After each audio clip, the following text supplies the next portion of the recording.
Om Namo Bhagavate Vasudevaya.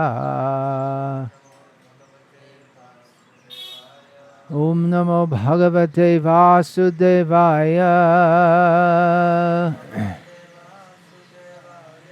Om Namo Bhagavate Vasudevaya. Om Agyana Timirandhasya Gyananjana Shalakaya Chakshurin Militam Yena Tasmai Shri Gurave Namaha. Nama Shreshtham Manamapi Shatiputramatra Swarupam Rupam Tasyagrajamurupuring Maturim Goshtavatim Radha Kundam Girivaramaho Radhika Madhavasham Prapto Yasya Pratita Kripaya Shri Gurum Tam Natosmi Vandeham Shri Guru Shri Ataf Padakamalam Shri Gurun Vaishnavanscha Shri Rupam Sagrajatam Sahagana Raghunatan Vitam Tam Sajivam Sadvaitam Savadhutam Parijana Sahitam Krishna Chaitanya Devam Shri Radha Krishna Padam Sahagana Lalita Shri Vishakam Vitamscha Hare Krishna Krishna Krishna Hare Hare Hare Rama Rama Rama Hare Hare.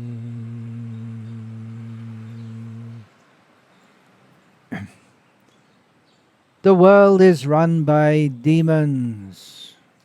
Thus, I have learned by studying the Vedic literature as presented by my spiritual master, His Divine Grace A.C. Bhaktivedanta Swami Prabhupada. Now, someone will say, well, you don't have to learn that from the Vedic literature. Just look all around you. You look at the news. By studying the Vedic literature, we get, specifically as presented by Srila Prabhupada, who didn't wholly and solely concentrate on otherworldly issues, the nature of the soul, the nature of God, but he also gave a lot of teachings relevant to social issues in the world, because we're living in this world, we're conditioned by this world. And the spiritual quest is to go beyond the conditioning of this world and come to our original spiritual position.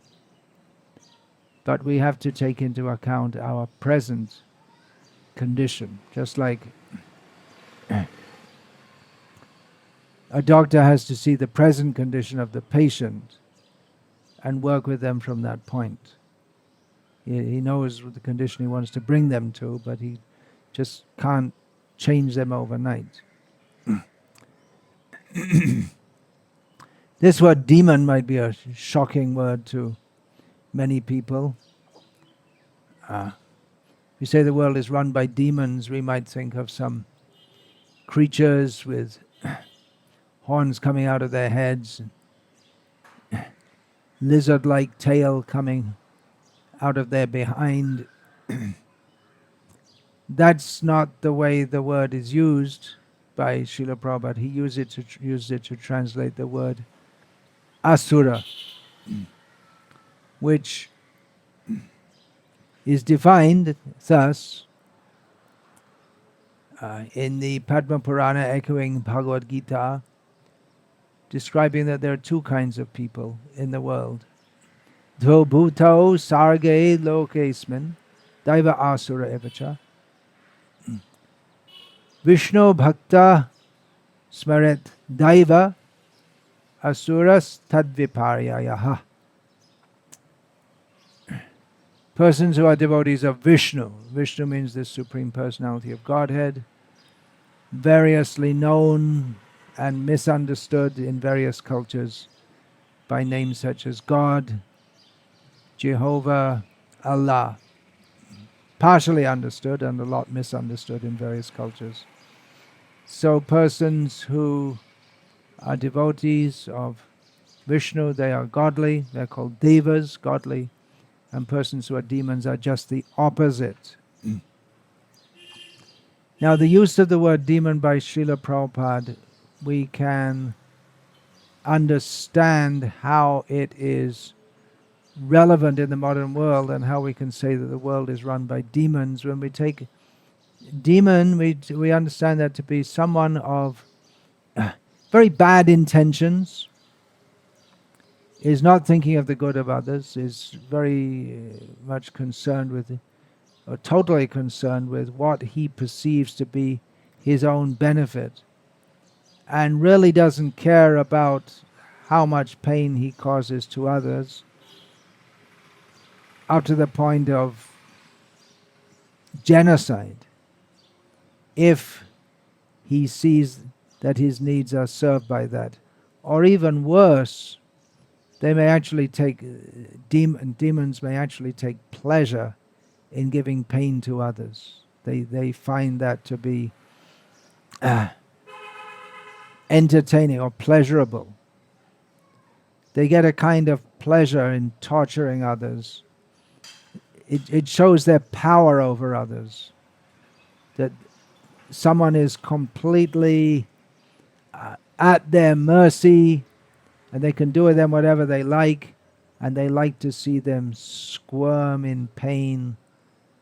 You may think, wow, that's a really bad person, isn't it? Yeah, it really is a bad person.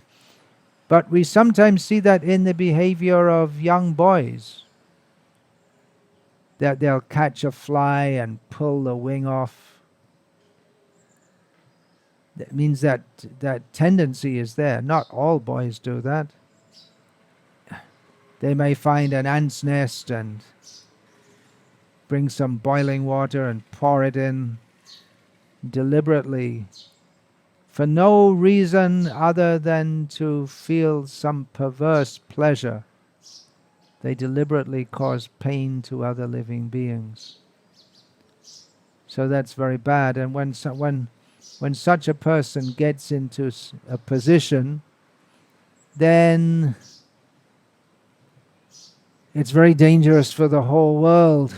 Within the Bhagavad Gita, there's one chapter which is mostly dedicated, the whole chapter, the subject, chapter 16, Daivasura Sampati Vibhaga Yoga. The name of the chapter is the yoga, or the way of understanding the natures of the divine natured people and the demoniac natured people. But actually in this chapter, although much of the Gita elsewhere, it describes the nature of the divinely inspired person, or the person of divine consciousness. This chapter 16, there are 18 chapters in Bhagavad Gita. So this chapter 16 describes in some detail the nature of demoniac people.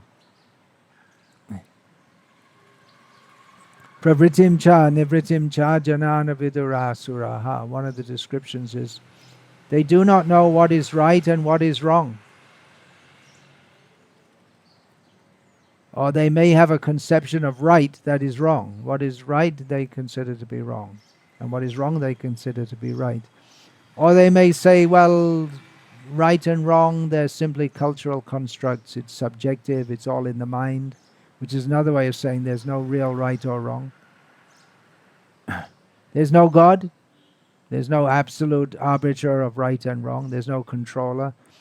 There are no laws of the universe that constrain us to act in a so-called right way. But they may condescendingly, humanistically, decide that such and such is good for humans, so we should do that. And we see at the present time the results of demons running the world. No one is happy. Some parts of the world are just completely devastated by war and unrest for years and years together, because someone sitting in another country, powerful country, decided that they don't like the government of that country, or they don't like the ruler. He doesn't comply with their plans. so they can just make wars and shatter the lives of those who are fortunate or unfortunate enough to survive their bombs. They make propaganda, give a dog a bad name and hang him. The English saying is there. So they make propaganda. These people are very bad. The government of this country is very bad, and we are very good, so we're going to save the people of that country from their very bad leader. At the same time, propping up leaders who do the same things that they accuse, the leaders that they want to dislodge. They prop up such leaders if they support their own plans. I'm speaking a little vaguely. If you're up with the news and the news analysis, which doesn't appear in the mainstream press, then you'll know what I'm talking about. They don't care that so many people will die. They put so much money into research for making more and more devastating weapons. They don't care to tell any amount of lies to the public. Doesn't bother them. The only thing that bothers them is the possibility of getting caught. But even that they don't seem to care much nowadays if they're caught. The main thing is how we shall enjoy their own small coterie. Even they'll say it in the name of nationalism. They'll turn people against each other. People are on one side of a border, some man-made border or imagined arbitrary border, and the other side, and we are on this side, we don't like you on the other side. And in this way, they divert attention away from their own mismanagement, or maybe deliberate mismanagement, for exploiting the people.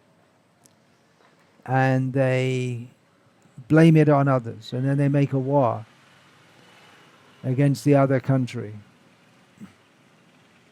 And in these wars, the demons, they calculate. They make wars to make profits.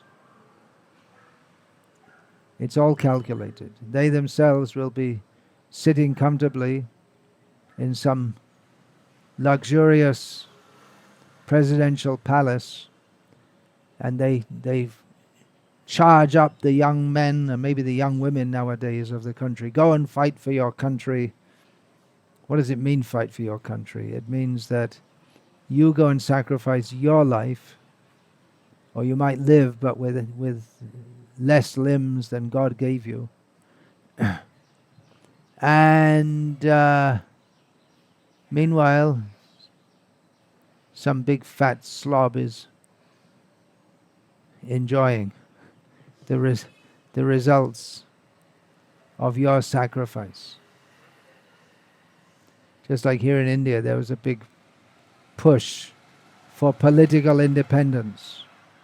They were saying how the British are exploiting us with their cotton mills in Manchester. So after independence, the Ahmedabad cotton mill owners, they were doing the same thing. So that people could have the satisfaction that we're being exploited by our own countrymen instead of someone else, some other country's people. So it's a very horrible situation in the world. It's security, peacefulness. Where is that? Nowhere. Even wherever we are in the world, we can't even breathe in fresh air practically. Practically anywhere. Maybe if you go out in the middle of the ocean, you might get something resembling fresh air. Otherwise, the pollution from the countries that spreads way out, hundreds of kilometers into the ocean, the air is polluted. You can't even have fresh air to breathe. What are these demons doing to the world? They don't care. Jagat Kshayaya jagato hitaha is described in Bhagavad Gita, that they perform activities which are meant for the not the benefit of the world, but activities which are very non-beneficial to the world. They make policies that will make enmity between peoples for generations. Whatever may be the intentions of the Western powers that are presently in Syria and Iraq, I don't suspect that the intentions of the leaders are very good, but whatever their purported reason for being in those countries, they're going to create hatred for generations toward those Western powers. What do they care? Now we are in charge. We are ruling. This is the situation in the world. Very bad situation. So the demons are bad, right? And we are good. That's what people think. That it's not our fault. Of course, now we live in the world of democracy. So the regular people, they vote in people into power, and they're so stupid that they think, this time the leader will be good. Before he was bad, now we'll vote someone else in and they'll be good. But it's the same thing. Whoever is in power doesn't act for the welfare of the people. They may do so to some extent, or make a show of doing so shortly before the elections. But they themselves, they want that feeling of power, and they know that the power,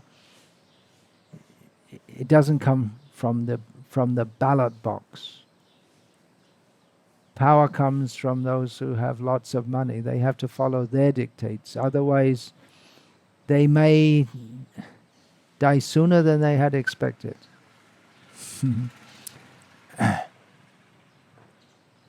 Especially if one is in a small, weak country and is the leader of that country and tries to act for the benefit of his people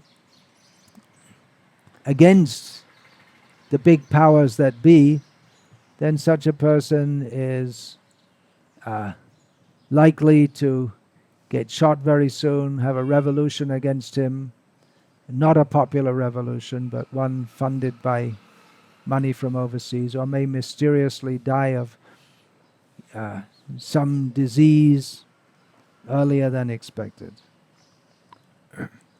The people, they vote the leaders in, and they expect that the leaders will provide us with a situation in which we can live peacefully and enjoy this world. People want that they will live very peacefully and have pornography and illicit sex and slaughterhouses, so we can have nice, fresh, not very fresh, frozen meat, plenty of it. We can go on with our life, enjoying ourselves. It's the same mentality as the people in power. We may wonder, how is it that people are so bad? That tendency is already there. Power corrupts, as the saying goes, and absolute power corrupts absolutely. That is true of someone who is corrupt by nature. It's presumed to be a fact for everyone in the world, but it's not necessarily so. There can be people who are actually good and actually are selfless and care for others. In this country, there's the example of Mahatma Gandhi. Now, there's an example of someone who was completely selfless and acted simply for the benefit of others. Good example? No, not a good example. He may, in his own mind, have been selfless and acted for the good of others, but he didn't know what the good of others is. And then he thought that simply by kicking out the British, everything will be good. In the meantime, this country, India, got split into 2 sections, which is now 3 sections, which was a disaster at the time in terms of people being killed, and it was an economically it was a very, very bad policy. Srila Prabhupada called this a final parting kick, because the whole economy of Bengal, which had been ruined on at least 2 occasions by the English, a major part of the economy was weaving. The British wanted their Manchester cloth mills to take over the business, so they found out all the weavers in Bengal and cut their thumbs off so they couldn't weave anymore.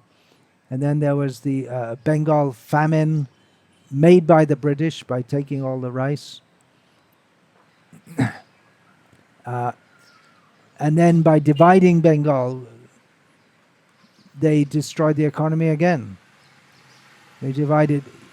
Anyway, it's a long story. How the jute production was in East Bengal and the factories were in West Bengal, and the wheat and rice production, a major part came from Punjab, most of which went to Pakistan, and in this way,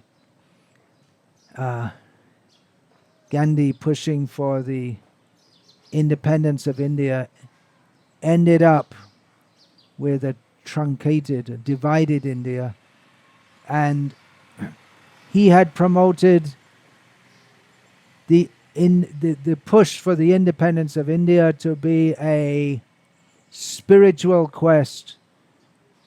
So naturally all the Hindus thought that, well, and he himself very much promoted ahimsa, non-violence. So all the Hindus at least thought that, well, when India gets independence, obviously the first thing we're going to do is stop cow slaughter, which is such a abomination in a land where cows are venerated. I'm speaking in Kerala, where cow slaughter is legal, and even so we're told many Hindus eat beef, which is the only state in India where that is prominent. Hindus eating beef. Very, very bad situation. Call back Parashuram, who made this place in the first place. Let him chop all these people's heads off. Better than chopping the cows' heads off. So Mahatma Gandhi, so-called Mahatma, he, by the influence he had over the people, disallowed the banning of cow slaughter, because he said, well, the Muslims have to have it because it's their religion. So what happened to his non-violence? It's okay for some and not for others. In this way he made so many mistakes. You could say in some ways he was sincere, but he didn't know what are the teachings of Bhagavad Gita, even though he was supposed to be a great fan of the Bhagavad Gita. He didn't know the teachings because he made experiments with truth, as he titled his autobiography. He didn't know actually what the truth is. He's very arrogant in that respect, that he thought he could find the truth without being guided by a guru. Now I'm going on a bit about Gandhi, but the point is that, the point I'm getting at here is that even many people may think themselves to be good, but because they do not know what is good, then in the name of good, they do bad. Itya jnana vimohitaha, in the description of the demons given in Bhagavad Gita, Lord Krishna describes their symptoms and says, in this way they are bewildered by ignorance. So we may think, well, I want to be good. but we don't know what is good. For instance, the idea of communism sounds very good, doesn't it? Make everyone the same. Let everyone work according to their ability and take according to their need. And in this way, we will stop exploitation in the world. Sounds very good. Communism is a proved failed ideology. It was a major influence in the world during much of the 20th century. Communism lives here in Kerala. It's dead in the ex-USSR. It's finished. And it's there in name only in China. These are the two great countries which had communism, the two great powers that adopted communism. But the Communist Party is still a strong political force here in Kerala, which is the only place in India. It's in West Bengal. It was powerful for a long time. It looks like it's finished. Doesn't look like it's going to come back again. Here, who's in power here now in Kerala? Anyone know? Which party or parties? Anyone? In our small group sitting here? No, don't know. It goes back and forward between Congress and Communists. Anyway, it sounds like a very good idea, and people think, yeah, this is very good, but it's intimately linked with atheism, which is a problem, because atheism means ungodliness, and it's not by chance that that term is there, ungodly. People who don't believe in God, they're going to be ungodly, however much they may profess to be moralistic. Of course, many people who claim to believe in God, they're also ungodly, because either they're hypocritical about it, believing in God, or they're just hypocritical. They give lip service and use it to exploit others. Marx, he correctly identified that. Karl Marx, Marx along with Engels were the two ideologues of Marxism, and it was actually first brought into the world by Lenin, who was another demon, killed so many people. And Marx also advocated that there should be constant revolution. Marx recognized that in the endeavor to make everyone equal, someone's going to try and come up and exploit the situation, so you have to have another revolution. So Marx's idea that there should be always revolution. What a wonderful philosophy. No, there's never any peace, always revolution. So it doesn't work. The idea that everyone should be equal is actually an ungodly idea, because God is on top of everyone, and God has his representatives in the world. There is hierarchy in the world. That's there even in the animal species, even in the insects. So to try to say everyone should be equal is not only impractical and impossible, but it's against the natural order. So that's ungodly. And in communism, although the atheists like to say that religion is the cause of so many wars, but communism was the cause of so many millions of people being killed during the 20th century in the name of communism. So it may sound good and we think it's good, but because we don't know what is right and what is wrong, therefore in the name of being good, we can be a demon. And then we think, oh, we have to institute communism, and these people are bad, so we shall kill them, and then we'll have communism. And then there becomes bloodlust, in which people, they want to kill, and more. They take pleasure in that. Another example of ungodliness or demonism, which are considered very normal by good people, so-called good people, is abortion. Here in India, it was instituted it was made practically state policy, the promotion of abortion. Very good. Abortion is very good. That way we'll keep the population down. But it's a very sinful activity. Not only abortion, but the highly promoted by the government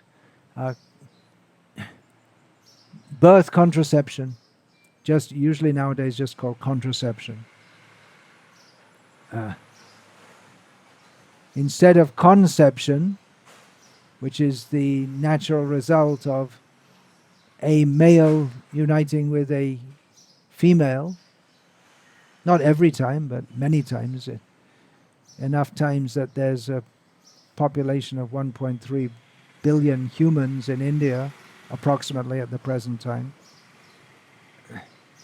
The contraception, to forcibly stop that. So again, it's going against the laws of nature. A child is sent by God, is meant for that. Fiddling with the laws of God's laws in an illegal way. Illegal means it may be legal according to the state and promoted by the state, but it's illegal according to the laws of God. So in this way, people think we're being very good, promoting contraception, very good. And then all the girls in the school are 15 years old, are getting pregnant, and so they send them for abortions, and that way it's a very good thing. You see, if they have a child when they're so young, it won't be good for their health, it won't be good for the child's health, so they say.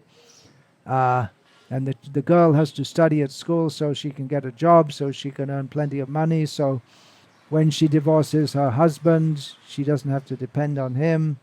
Although the courts will also rule that he has to pay her money, not that she has to pay him money, after the divorce, and so on and so on and so on. There's so many laws which are made, which people think are very good. We're making the situation of the world better, but why is it such a mess? Because the demons are running the world. Well, who are the demons? Where did they come from? They come out of mothers' wombs. They're pretty much everyone. Even the people who think they're being very good, that tendency is there to exploit others. And even if we really don't have the tendency to exploit others, which is an unusual trait nowadays, in the present time, Kali Yuga, our ideas of doing good are all wrong because we don't take guidance from Krishna, from the Supreme Personality of Godhead. Or we take guidance from scriptures that are written by imperfect people, or scriptures that were given for people who are not on a very high level of consciousness. What about slaughterhouses? What about that? Demons. By their industrial, technological advancement, they make mechanized slaughterhouses with refrigeration so we can transport frozen meat, and in this way everyone can have lots of meat to eat. What about that? Isn't that a great progress for civilization? What about all the torture of the animals?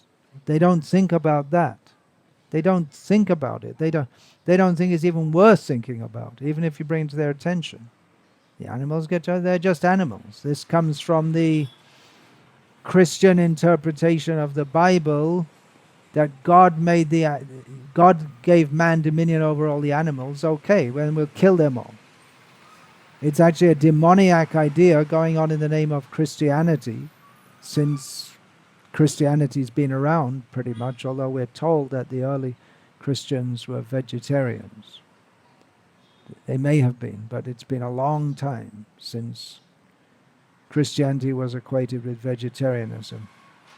So the idea, God gave dominion, that means God gave charge, put man in charge of the animals. So it's just like babysitting. I'm going away out of home for a few hours, and we say to the next door neighbor, please look after the kids while I'm away. So in the meantime, the neighbor cuts the throats of your children and cooks them and eats them because you were given charge to look after them. This is the same mentality. God gave the animals, why? To look after them, not to kill them, especially not in slaughterhouses and torturing them throughout their lives and then killing them and then eating them. So this is demoniac, but most people think, well, it's just normal and it's fine. That means actually a demoniac mentality. Sorry to say, but it's more sorry that it's a fact. That even people think they're being good, but they're not good because they don't even think about these things. In the history of philosophy, when we say the history of the philosophy, when we say that in English, that means the history of what in the West they call philosophy. They don't even consider the great traditions elsewhere, philosophical traditions. There's so many great philosophers came up. Kant is supposed to be the father of modern philosophy, and so many in history. How many of them were vegetarians? They did, for all their thinking about what is real, what is unreal, what is true, what is not true. They didn't even stop to think. Most of them. There are a few exceptions. They didn't even stop to think that we're causing so much pain to other living beings. We shouldn't do that. Because the Christians had decided a long time ago that only humans have souls and animals don't have souls. So it's quite all right to kill animals, and God allows that. This is a demonic, same thing, exploitive mentality. We may be, if we're somewhat sensitive, as not that many people are,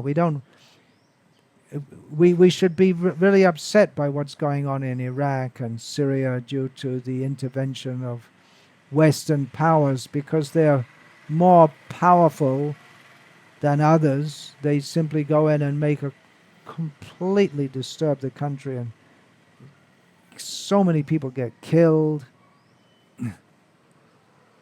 So we should be upset. Not that many people are upset, it doesn't seem. We don't see big protests in America against the war in Syria as there was against the Vietnam War. Why is that?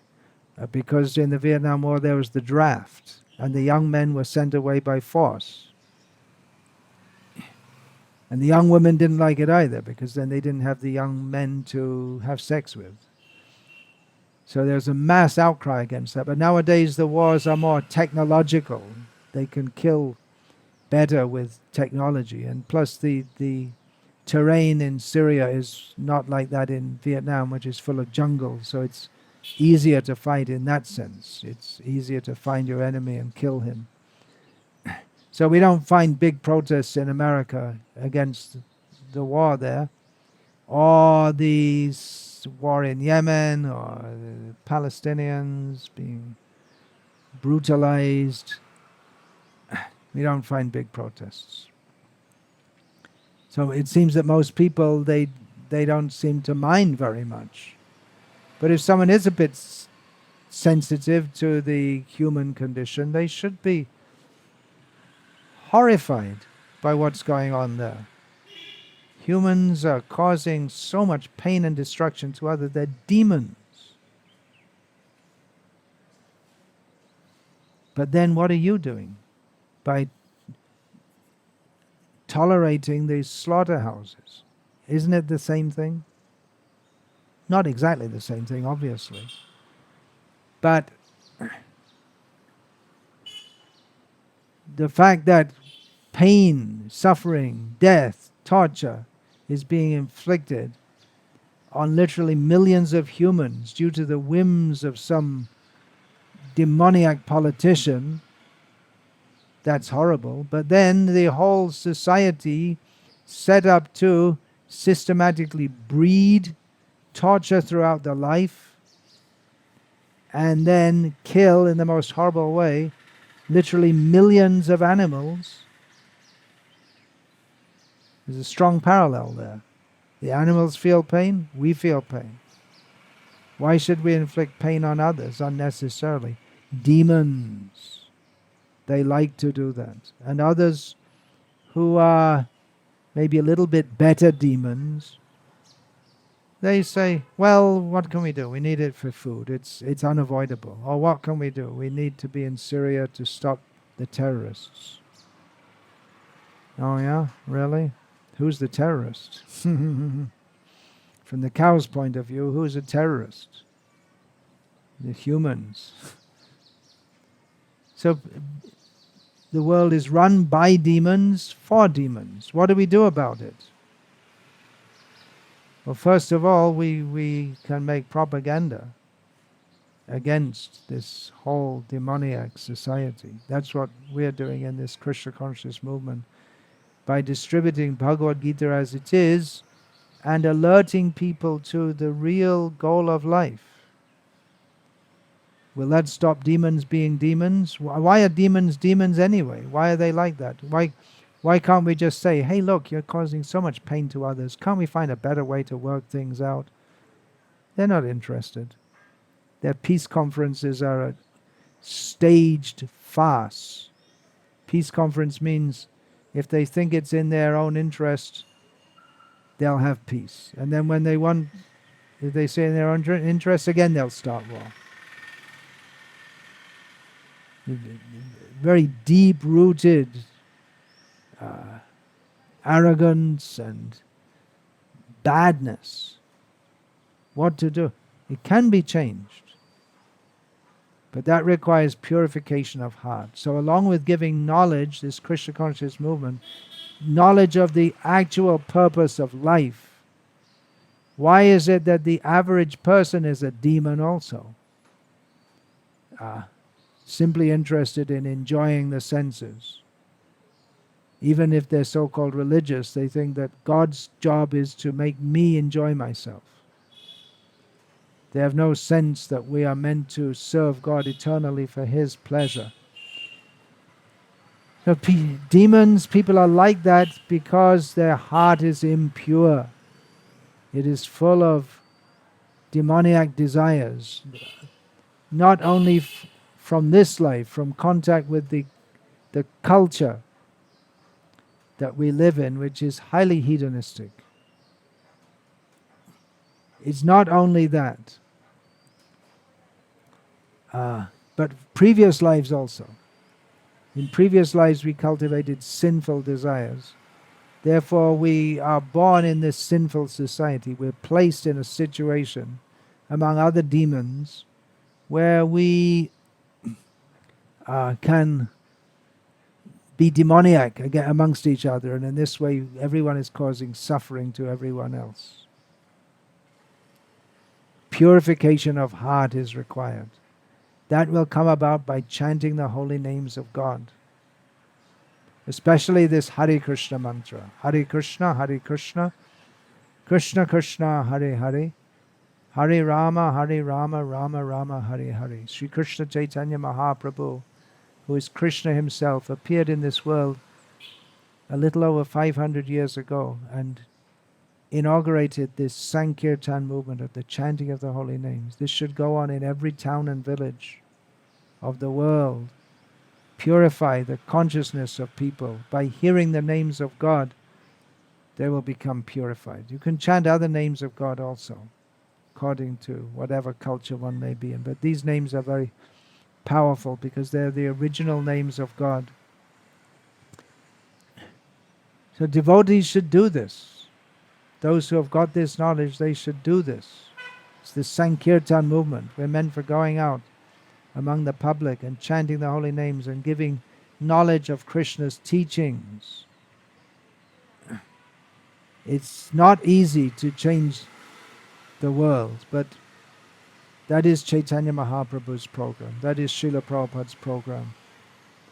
Simply to make some adjustment whereby people become vegetarians, that is not enough. That might be better than being a non-vegetarian. But unless we know what is the real goal of life, which is to understand God, Krishna, serve Krishna, surrender to Krishna, then we are still partaking in the demoniac nature, which arises from not surrendering to Krishna. So, big topics. And in speaking on these topics, maybe more questions arise, but everything cannot be covered in one small talk. Therefore, we invite you to hear again and again. Read the books of Srila Prabhupada, which systematically cover all these topics, and understand. It's important to understand. We're not just here for one life. We may think somehow or other I'll live peacefully and despite these demons. But we have to be born again and again and again. And there's no guarantee where we shall be born. And if we don't know how to live our life in accord with the laws of God, it's very likely we're going to be placed in a situation where we are simply subjected to all kinds of miseries, such as, for instance, nowadays being born in Syria would be such a situation. Being born as a cow pretty much anywhere in the world, with some exceptions, especially here in India, there are pious people who protect cows, but to be born a cow anywhere in the world is a situation where one is subjected to suffering. So it's all by karmic reaction. It's all somewhat complex to understand these things. Anyway, whoever's listened to this all the way through is no doubt more of a devotee than a demon. We all have demoniac desires residual in our hearts. Therefore we have to chant seriously, carefully, daily, Hare Krishna, Krishna Krishna, Hare Hare, Hare Rama, Rama Rama, Hare Hare. Let us exorcise the demons from our own hearts as we try to spread this Sankirtan movement, this godly movement of chanting the holy names. Janma sadhak kari karo para upaka. Chaitanya Mahaprabhu said that we should make our own lives successful, spiritually successful in Krishna consciousness. And then we can really help others and do good for others by introducing them also to Krishna consciousness. Hare Krishna.